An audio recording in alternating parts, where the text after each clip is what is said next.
Hello everyone, I am Julian Morris with the Channel 5 News. In the headlines, the police chief confirms efforts to address concerns over rat and a termite infestation, but says a video released on social media is misleading. The Freedom Party leader concerned about the safety of its party members as election fever heats up, and the Labour Party launches Fidel Grant as its Wesley candidate for the 2020 general election. The details coming up.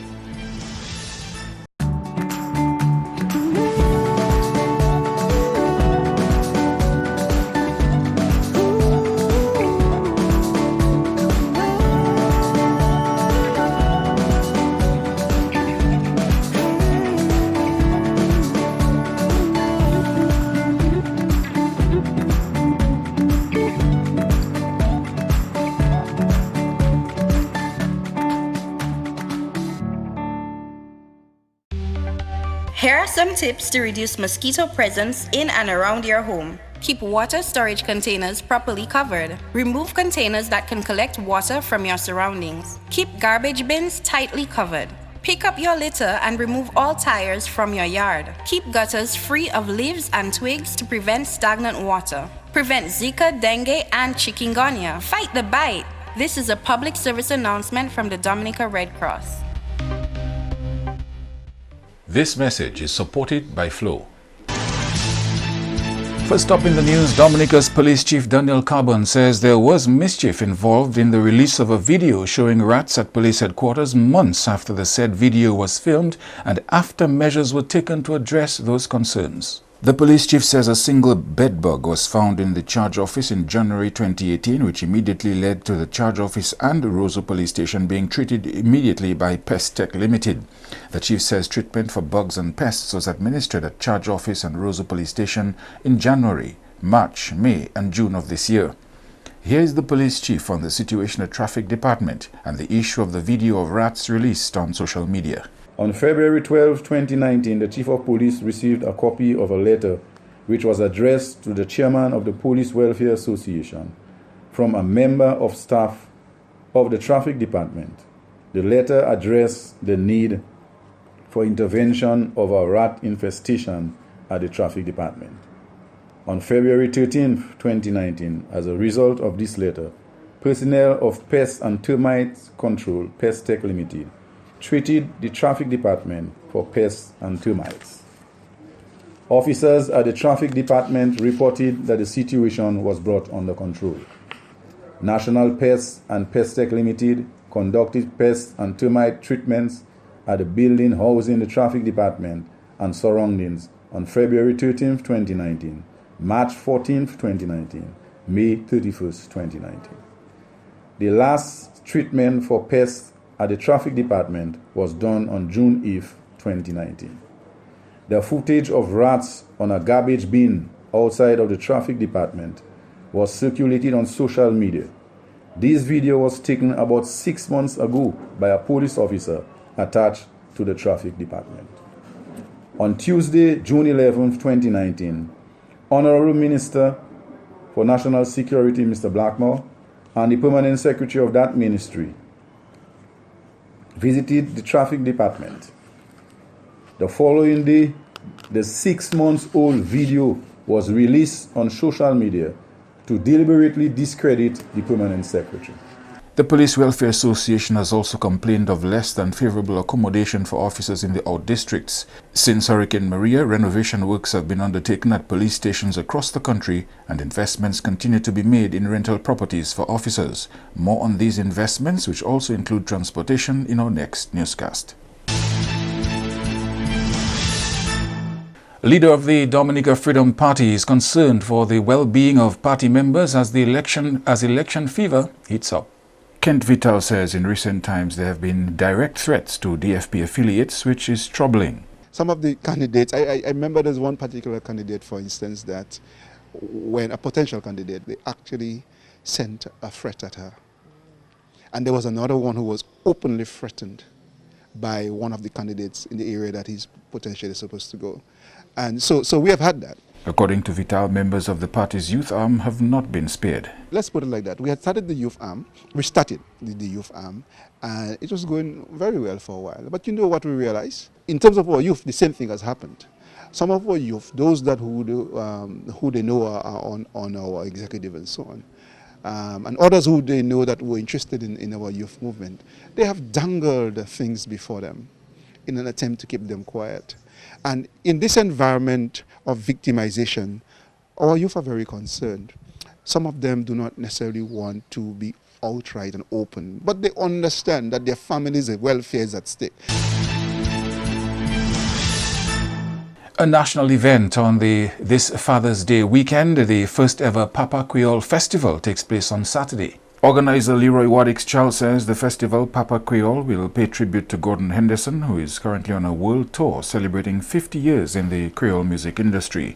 Gordon's performance on Saturday forms part of the Caribbean leg of his world tour. Canas legends Midnight Groovers, Bouillon pioneers WCK and Cletus Halibut Abraham of Bell's Combo fame are all expected to perform at the event. Flo Dominica is among the proud headline sponsors of Papa Creole Festival. The festival is scheduled for the forecourt of the Windsor Park Sports Stadium. Dominica has been commended for setting the benchmark in shelter management in the region. We go to Andrea Louis for a report. The commendation comes from team leader of the International Organization for Migration, IOM, Jan Willem Wegdam. Wegdam made the statement when handing over the country's first ever emergency shelter management manual on Thursday. The project was undertaken in collaboration with a number of other institutions, including the Office of Disaster Management. Wegdam says the IOM looks forward to helping Dominica position itself as the world's first climate-resilient country. I think that Dominica sets the manual benchmark for the whole region. It's the first one in Dominica, but I believe it's also the first one and for sure the best one in the whole Caribbean. I also would like to use the situation is that this is a super big step, but to become climate resilient we still have more to do. Still there are some people that are still residing in the emergency shelters. Let's see if we can continue to find a solution for those. There are also other people still living in makeshift buildings, shacks, or in tents. Some of the emergency shelters could use a bit more repairs. Some others need some more equipment, some non-food items, and some of the communities could use some more assistance in getting prepared in providing additional community-based trainings. The manual was presented to shelter managers, assistant shelter managers, and other officials. Chairman of the Emergency Shelters Subcommittee, Glenroy Toussaint, says the manuals will take the standard of shelter management to a higher level. From a standpoint of our shelter management shelter subcommittee, we've always had this concern. We've always been talking of the question of how do we ensure that we don't see shelter managers or shelter management as simply just opening and closing. Opening and closing, yes, it's part of it. It's really about the entry and exit, but there are other things that happen between the entry and exit that is critical in ensuring that we provide the safety that is required for our residents and, of course, the citizenry in general. And so that in itself is very critical as far as shelter and shelter management is concerned. Among the aims of this emergency shelter management manual is to develop a robust shelter management process in the country, which can be emulated around the region. I say this in the context that we really want to ensure that at the end of the exercise, 10, 15, 20 years from now, we are going to have a model shelter management process in Dominica that will be second to none.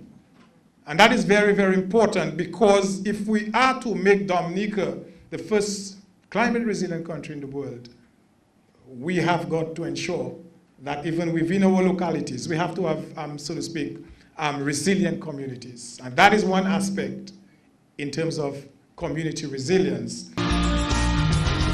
You are watching Channel 5 News. We'll have more after this.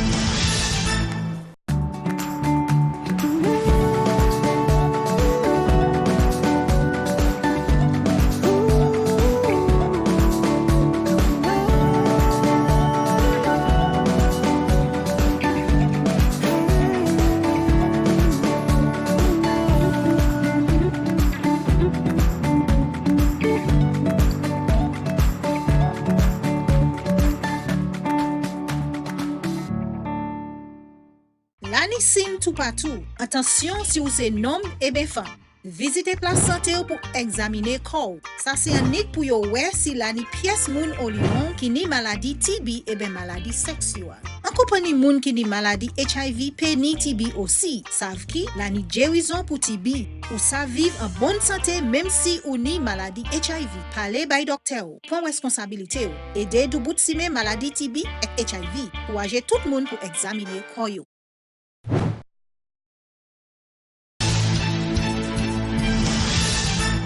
The Dominica Labour Party will launch its 2020 election candidate for Wesley constituency on Sunday.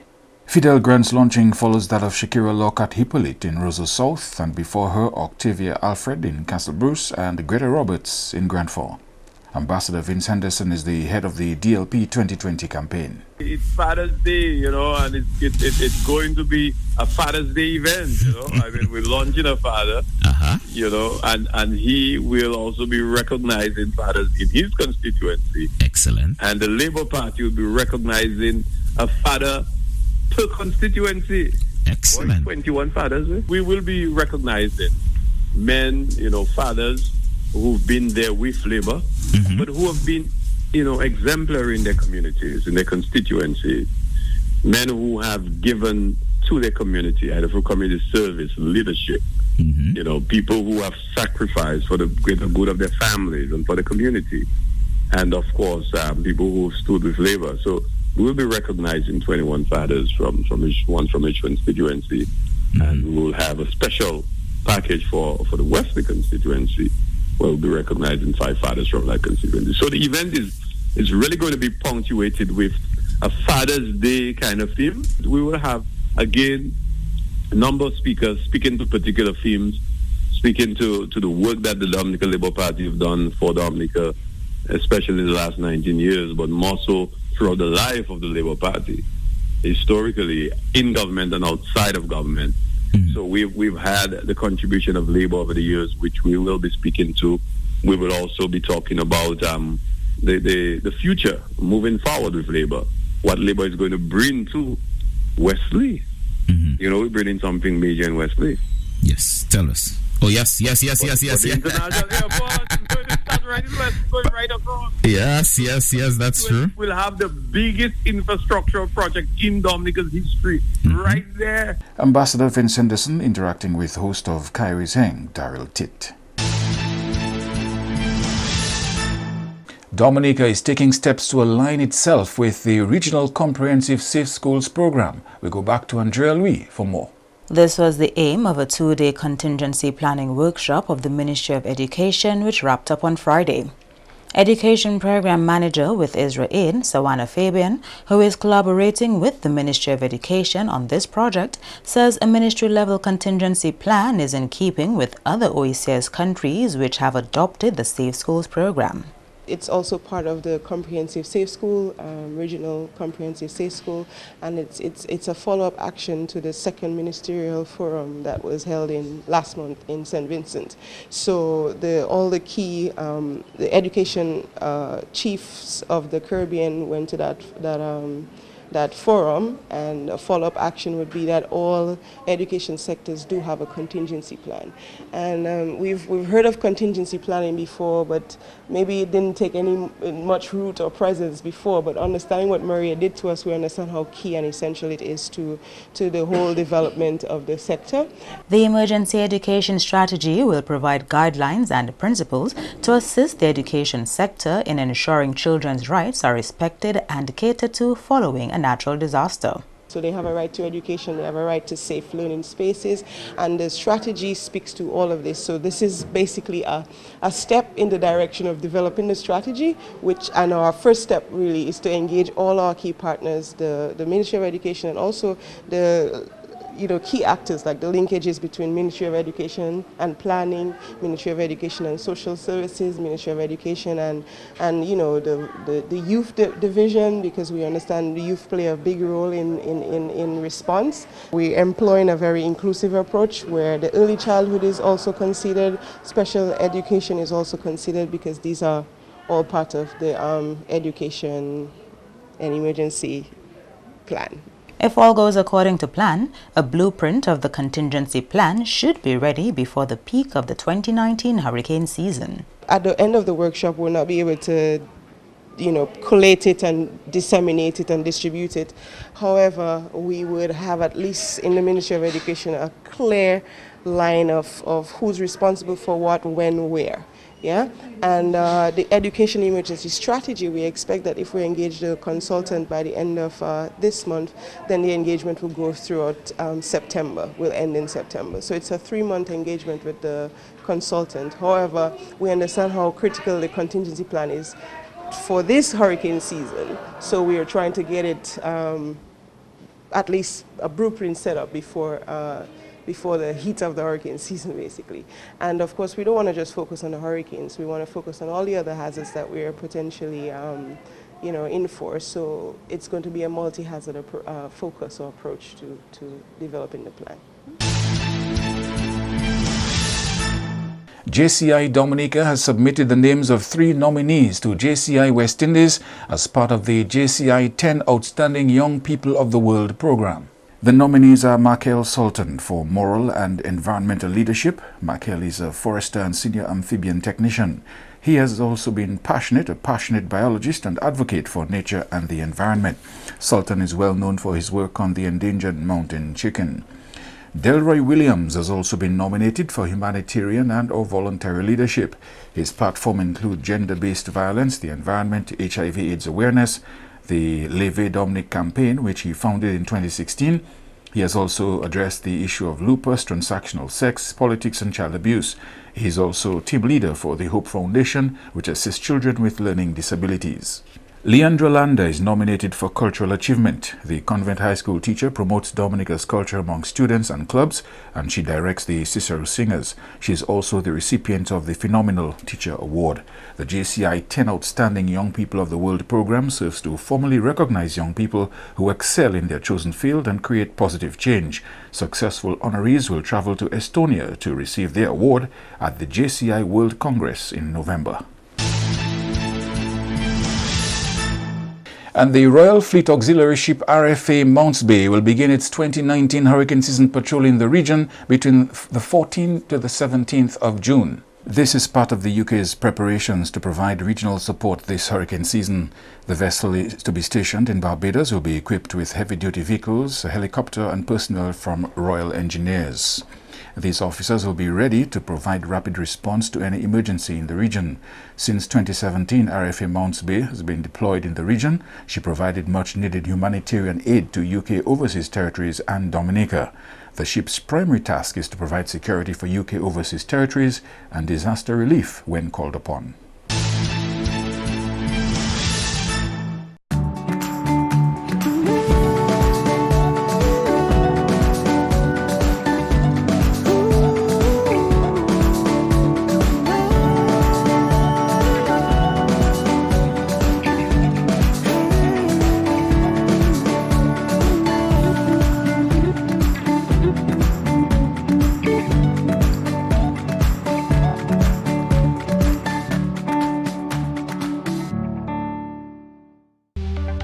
Here are some tips to reduce mosquito presence in and around your home. Keep water storage containers properly covered. Remove containers that can collect water from your surroundings. Keep garbage bins tightly covered.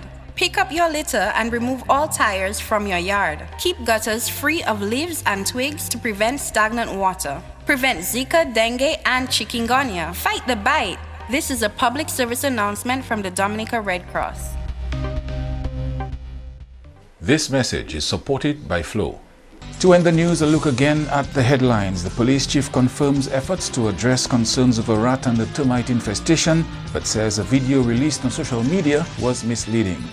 The Freedom Party leader concerned about the safety of its party members as election fever heats up. And the Labour Party launches Fidel Grant as its Wesley candidate for the 2020 election on Sunday. Feel free to contact us at news@marpin2k4.com. You may access our past newscasts on our YouTube channel. On behalf of the production team, I'm Julian Morris. Thank you very much for watching. Do have a good weekend and happy Father's Day to all fathers this weekend.